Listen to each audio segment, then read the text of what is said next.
दस्तूर पाकिस्तान की दफ़ा 251 उर्दू को कौमी ज़ुबान करार देती है।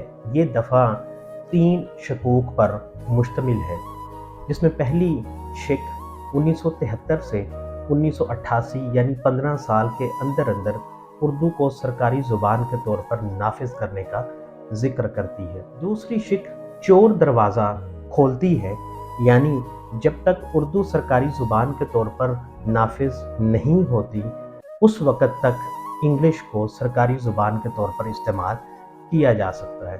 और हम सब बड़े अच्छे से जानते हैं कि पाकिस्तान में क़ुव्वत नाफिज़ा जबरो इस्तिबदाद के पास है, अवाम के पास नहीं।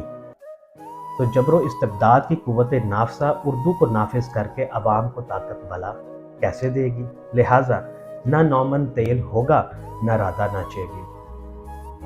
दस्तूर की दफ़ा 251 की शिक 3 सूबों को ये इख्तियार देती है कि वो उर्दू की कौमी हैसियत को तब्दील किए बगैर मुकामी ज़ुबानों के फ़रोग़, तालीम और इस्तेमाल के लिए कानूनी इक़दामात उठा सकते हैं।